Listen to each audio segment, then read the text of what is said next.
computer. Yes. So now I'm going to share the screen. Okay. And I want to share this. Share. Okay. तो आज का जो topic है वो है हमारा क्रब साइकिल। ठीक है, क्रब साइकिल हमने पहले पढ़ लिया हुआ है। इसके अलावा ग्लाइकोलाइसिस हमने पढ़ ली हुई है। इसके अलावा हमने एचएमपी पाथवे पढ़ लिया हुआ है। अब उन तीनों पाथवे को इकट्ठा करेंगे ना, तो जो चीज बनेगी उसको हम फैटी एसिड सिंथेसिस कहते हैं। तो पहले हमने फैटी एसिड को डिफाइन करना है। फैटी एसिड क्या होता है, कल भी हमने डिस्कस किया था कि फैटी एसिड होता है लॉन्ग चेन मोनोकार्बोक्सिलिक एसिड्स। ठीक है, तो long chain monocarboxylic acid that are composed of 4 to 24 carbon atoms. ठीक है, उनको हम कहते हैं फैटी एसिड। ठीक है, तो आज हमने देखना है कि फैटी एसिड्स बनते कैसे हैं। वेलफेयर स्टेट में मैंने बताया था कि फैटी एसिड जो है वो एक्स्ट्रा एसिटाइल को ए जो लिवर में बनता है उससे कोलेस्ट्रॉल और फैटी एसिड बनना शुरू हो जाता है। You remember all that, I hope you remember, but if you do not remember then you go back and check the welfare state. Welfare state जब आप देखोगे तो उसमें आपको नजर आएगा कि जो एक्स्ट्रा एसिटाइल को ए है वो फैटी एसिड बनाना शुरू कर देता है और कोलेस्ट्रॉल बनाना शुरू कर देता है। यहाँ पर भी अगर आप देखोगे तो क्रब साइकिल के अंदर, तो क्रब साइकिल में पायरुवेट से एसिटाइल को ए बन रहा है, एसिटाइल को ए से सिट्रेट बन रहा है, लेकिन ये माइटोकॉन्ड्रिया में बन रहा है।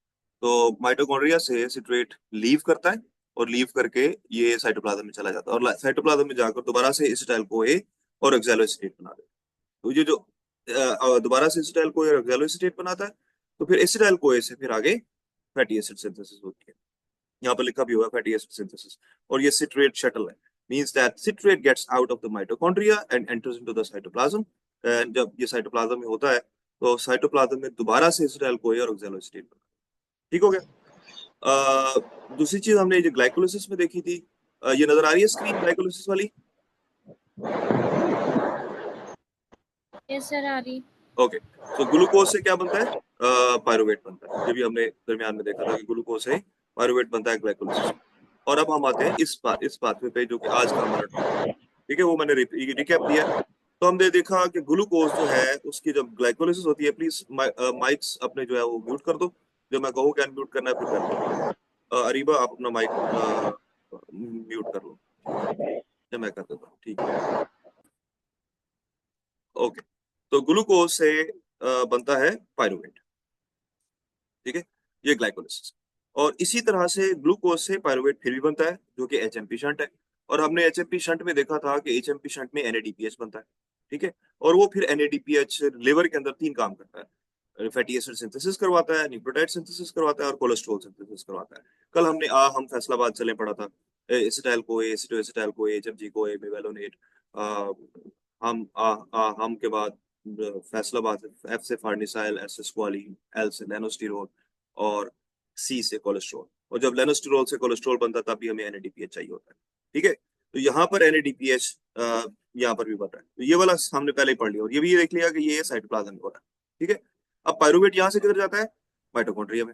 और अभी मैंने थोड़ी देर पहले बताया कि पायरुवेट जब माइटोकॉन्ड्रिया में जाता है तो पायरुवेट वहां पर पायरुवेट डीहाइड्रोजनेज रिएक्शन के जरिए से एसिटाइल को बनाता है। ये भी हमने देख लिया। और इसके अलावा पायरुवेट जो है वो ऑक्सैलो एसिटेट भी बनाता है पायरुवेट कार्बोक्सिलेज के जरिए से।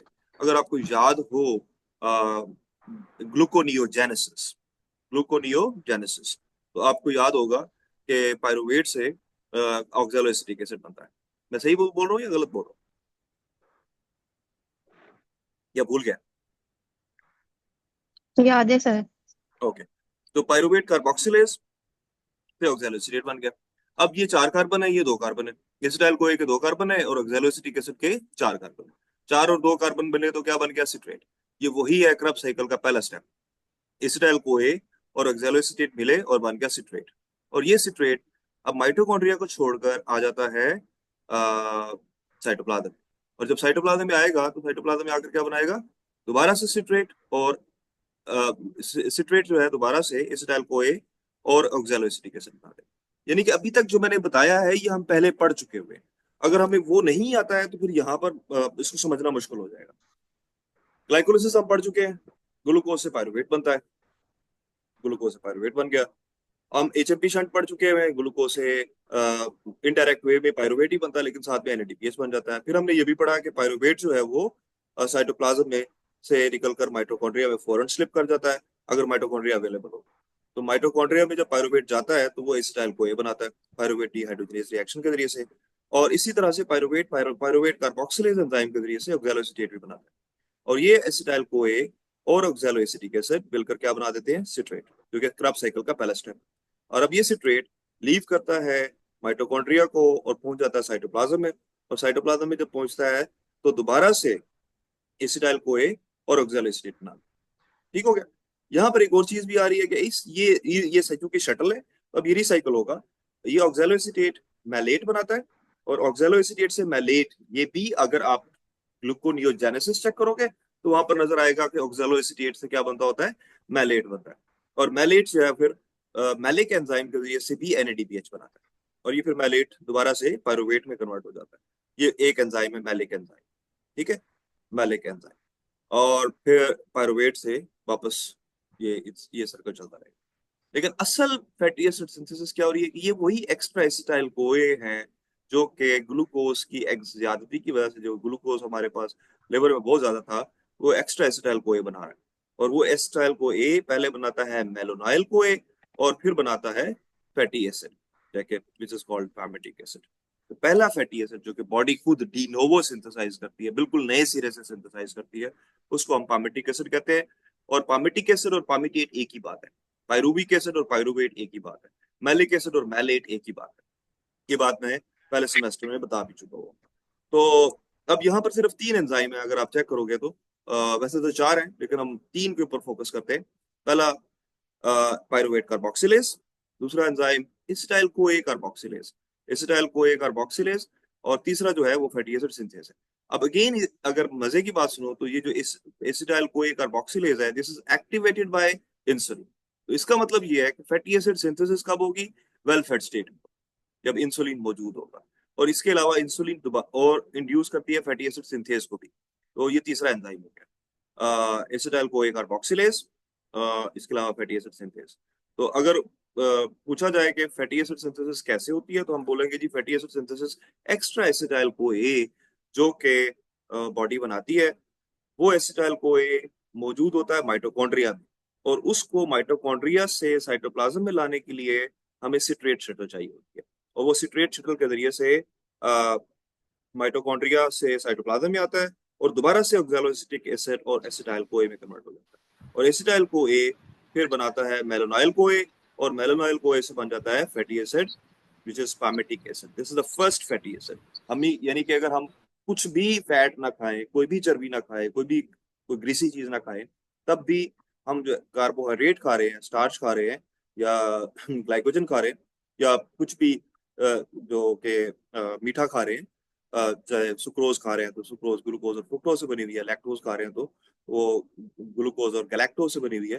तो ये जो ग्लूकोज है ये एक्स्ट्रा एसिटाइल कोए बनाती है, और इस एसिटाइल कोए से मेलोनाइल कोए बनता है, और मेलोनाइल कोए से फिर पैमेटिक एसिड बन जाता है। एंजाइम का नाम है फैटी एसिड सिंथेज, ठीक है। और इस फैटी एसिड सिंथेज के लिए NADPH चाहिए, जैसे कि कोलेस्ट्रॉल सिंथेसिस के अंदर लेनोस्टिरोल को कोलेस्ट्रॉल में कन्वर्ट करने के लिए NADPH चाहिए था, यहाँ पर फैटी एसिड सिंथेज के लिए NADPH चाहिए। So that is the fatty acid synthesis. I hope it is clear. कोई सवाल है तो पूछो, या मैं किसी से पूछूं? शिराज, आप एक्सप्लेन करोगे जो मैंने अभी तक बताया है उसका क्या मानी है, क्योंकि तुम मेरे से ज्यादा अच्छा पढ़ा सकते हो, तुम बताओ कि मैंने क्या बताया। सर मैं ये एक कन्फ्यूजन में ये थी कि जो आपने एसिटाइल को एक कार्बोक्सिलेज होता है जी, इसको यहाँ पे स्टेप क्लियर कर दीजिएगा, इसको यहाँ पे क्लियर कीजिएगा सर, ये किस चीज को एक्टिवेट कर रही है? Acetyl CoA carboxylase is being activated by insulin. Insulin is the hormone of the welfare state. ठीक, And it Okay. also insulin also activates the fatty acid synthase. ठीक है, तो ये दोनों एंजाइम यानी कि फैटी एसिड सिंथेसिस के जो दोनों एंजाइम्स हैं they are activated by insulin. तो मतलब फैटी एसिड सिंथेसिस होगी कब, जब इंसुलिन मौजूद होगा, यानी कि जब वेल फेड स्टेट हो। तो आप दोहराओगे शिराज कि मैंने अभी तक क्या कहा है? यस सर मैं ट्राई करता हूँ। फर्स्ट ऑफ ऑल हम जब देख रहे हैं फैटी एसिड सिंथेसिस, तो सबसे पहले जो हमारे में बनेगा वो हमारे पास बनेगा पाल्मिटिक एसिड। अब देखते हैं ये कैसे बनता है। सबसे पहले जो कि हमें पायरोवेट मिलता है, जो भी ऑक्सीडेशन ऑफ फूड से पायरोवेट बना, और जैसे वो बन के वो सीधा माइटोकॉन्ड्रिया में चला जाता है, साइटोप्लाज्म से सीधा माइटोकॉन्ड्रिया में जाता है। अब जब वो हमारे पास पायरोवेट माइटोकॉन्ड्रिया में गया तो उसने जाके पीडीएच जो कि पायरोवेट डिहाइड्रोजनेस एंजाइम था, उसने एक्टिवेशन कर दी जाके एसिटाइल को, यानी कि उससे एक्सिटाइल कोए बनना शुरू हो गया। अब जब एसिटाइल कोए और ऑक्सालो एसीटेट एसिडिक दोनों आपस में मिलेंगे तो ये जाके सिट्रेट। अब सिट्रेट है, ये दोबारा जैसे माइटोकॉन्ड्रिया से निकल के जाएगा साइटोप्लाज्म में। अब यहाँ पे एक सिट्रेट शटल शुरू हो गई, जिससे दोबारा जैसे ये साइटोप्लाज्म में जाएगा, सिट्रेट शटल से जाके हमारे पास ऑक्सालो एसीटेट दोबारा बनना शुरू हो जाएगा, और इससे हमारे पास एसिटाइल को ए बना जाएगा। अब जो ऑक्सालो एसीटेट एसीटेट बना था उससे हमारे पास मिलेट की सिंथेसिस हो जाएगी। बस मेलानिक एंजाइम है जहाँ पे ये इंपॉर्टेंट है। और यहाँ पे NADPH का रोल है, जो कि HMP शंट में हमने पढ़ा था, जो कि ग्लाइकोलिसिस में हेल्प की थी, जिससे यानी कि आपने लैदा पाथवे पढ़ा था ग्लूकोज की सिंथेसिस, ग्लाइकोलिसिस की।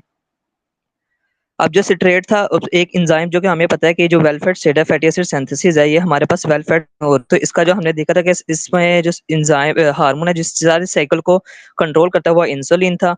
अब यहाँ पे इंसुलिन है वो एक्टिवेट कर रहा है एसिटाइल को ए को कार्बोक्सिलेज बायोटिन एंजाइम को। अब उससे क्या होगा, उसके एक्टिवेशन की वजह से बेसिकली दो यहाँ पे जो हमारे पास एंजाइम्स हैं वो एक्टिवेट हो रहे हैं। एक तो हमारे पास ये हो गया कार्टिन, और हमारे पास फैटी एसिड सिंथेज को ए बनेगा, और इससे हमारे पास स्माइनल को ए बन जाएगा। बस NADPH हमें यहाँ पे चाहिए होगा।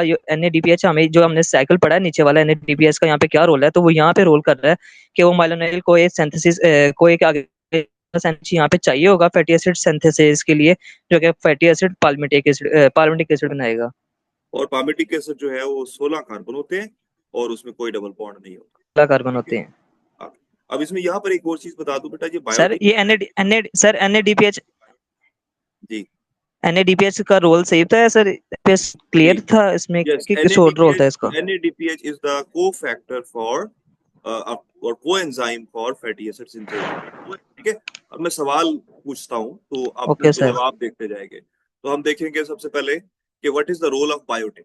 तो बायोटिन हमने पहला विटामिन है, और बायोटिन जो है वो एसिटाइल कोए कार्बोक्सिलेज का कोफैक्टर कोएंजाइम है, और इसके अलावा पायरुवेट कार्बोक्सिलेज एंजाइम का कोएंजाइम। ठीक है। तो बायोटिन अगर नहीं होगा तो नेचुरली फिर फैटी एसिड सिंथेसिस सही नहीं होगी। ठीक है। और फैटी एसिड्स बहुत इंपॉर्टेंट है, इसलिए कि हमारी जो सेल मेम्ब्रेन है वो ट्राइग्लिसराइड्स की बनी हुई है, और ट्राइग्लिसराइड का मतलब एक ग्लिसरॉल के साथ 3 फैटी एसिड। ये जो फैटी एसिड होते हैं जो सेल मेम्ब्रेन्स बनाते हैं, they are coming from this pathway. ठीक है। तो पामिटिक एसिड के बाद फिर आगे जितने भी फैटी एसिड है, स्टेरिक एसिड है या एराकिडोनिक एसिड है, वो इसी पामिटिक एसिड से बनता है। ठीक है। अब मैं सवाल पूछूंगा आपसे कि what is the source of fatty acid for in the body, in the liver, like how fatty acid is synthesized, what is the starting substance from which the fatty acid synthesis starts? I guess glucose या pyruvate sir. We can say glucose pyruvate, but the start is from acetyl CoA। acetyl CoA से acetyl co, yes acetyl acetyl CoA को। से fatty acid बनेगा। ठीक है। ये पहली बात। Okay sir. दूसरा, फैटी एसिड सिंथेसिस कहाँ होती है, माइटोकॉन्ड्रिया में या साइटोप्लाज्म में? लाइबा आप बताएंगी। सर साइटोप्लाज्म में। जबरदस्त। क्या ये सारी बॉडी के हर साइटोप्लाज्म में होती है या लिवर में होती है? टीटी आप बताओ। फिर क्या बताने? क्या जो फैटी एसिड सिंथेसिस है ये बॉडी के हर सेल में होती है या किसी खास ऑर्गन में होती एडिस टिश्यूज में और लीवर सेल्स में। है?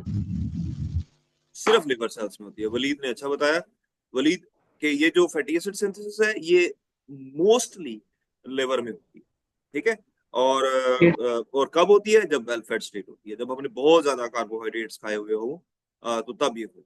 ठीक है। और कार्बोहाइड्रेट जब हम खाएंगे तो उसकी जो हाइड्रोलिसिस होगी यानी कि डाइजेशन होगी तो बनेगा ग्लूकोज, और ग्लूकोज ऑक्सीडाइज होकर पायरुवेट बनाएगा, और पायरुवेट फिर माइटोकॉन्ड्रिया का चक्कर लगाकर क्रब साइकिल जब अपना एनर्जी स्टेटस फुल कर लेगा, NADH बहुत ज्यादा मिल जाएंगे, ATP बहुत ज्यादा मिल जाएगा, तो क्रब साइकिल स्लो हो जाएगा, और सिट्रेट जो है वो क्रब साइकिल से बाहर निकलकर साइटोप्लाज्म में आना शुरू हो जाएगा। और साइटोप्लाज्म में आकर नोट सिर्फ ये करो कि देखो इस चीज को सिट्रेट के इस तरफ देखो और सिट्रेट के इस तरफ देखो तो ये मिरर लगता है। ये सिट्रेट यहाँ पर भी पड़ा हुआ है, सिट्रेट यहाँ पर भी पड़ा हुआ है, ओ ए यहाँ पर भी पड़ा हुआ है, ओ ए यहाँ पर भी पड़ा हुआ है, इसराइल को यहाँ पर पड़ा हुआ है, इसराइल को यहाँ पर पड़ा हुआ है। तो मतलब सिर्फ रिवर्स हुआ है, इसीलिए इसको शटल कहते हैं। शटल का क्या काम है कि इसने इन दो मॉलिक्यूल्स को यहां से उठाकर यहां पर पहुंचा दिया। ये बात क्लियर है?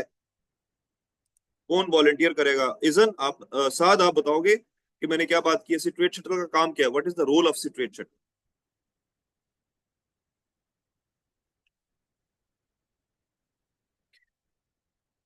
ओके, अरीशा आप बताना चाहोगी what is the role of citrate shuttle?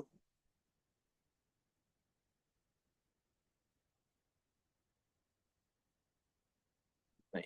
Umar Razak आप बताना चाहोगे what is the role of citrate shuttle?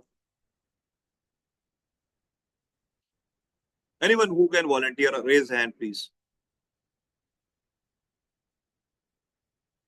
मेरी आवाज आ रही है आपको? सर एक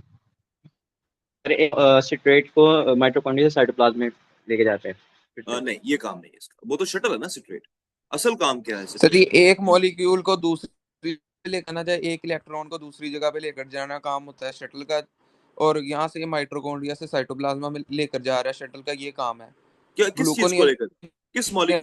किस मॉलिक्यूल को माइटोकॉन्ड्रिया से साइटोप्लाज्म में पहुंचा रहा है सिट्रेट? सिट्रेट को लेकर जा रहा है सर माइटोकॉन्ड्रिया से साइटोप्लाज्म में। एसिटाइल सर एसिटाइल कोए और oxalo acetate, oxalo acetate. Yes, acetyl CoA और ऑक्सैलो सर जी एसीटेट को ये ट्रांसपोर्ट कर रहा है सर जी इनटू मेरे द नेट प्रॉब्लम थी जिसकी वजह से वैसे का अटेंडेंस तो लगा दिएगा। हाँ, अटेंडेंस हो गई, डोंट वरी। सिट्रेट जो है वो ऑक्सैलो एसीटेट और एसिटाइल कोए को ट्रांसपोर्ट कर रहा है, ठीक है। और फिर इसके अलावा NADPH कहाँ यूज होता है फैटी एसिड सिंथेसिस में?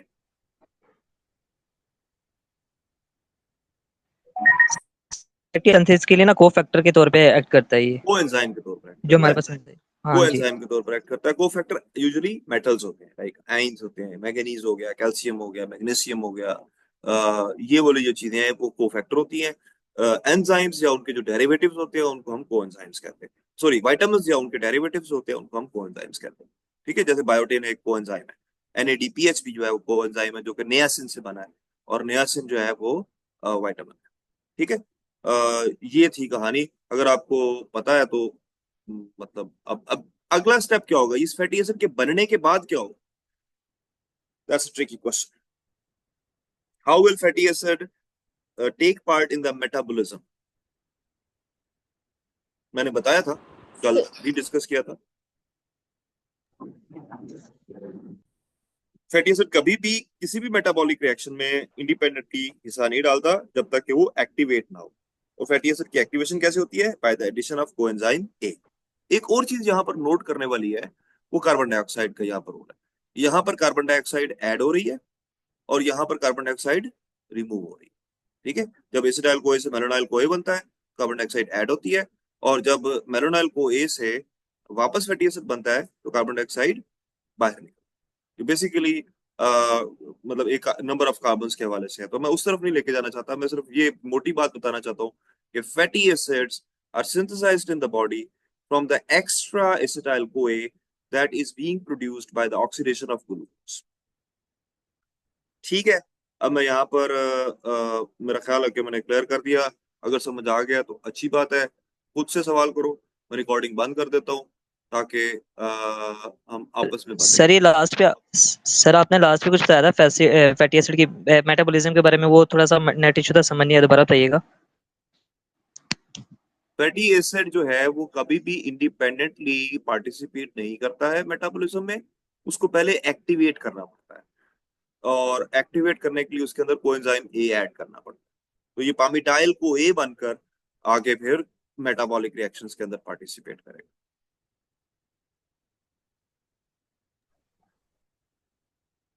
चले, मैं इसको सर ये एसिटाइल को ऐसे एक्टिवेट होगा? जी, एसिटाइल को ऐसे एक्टिवेट।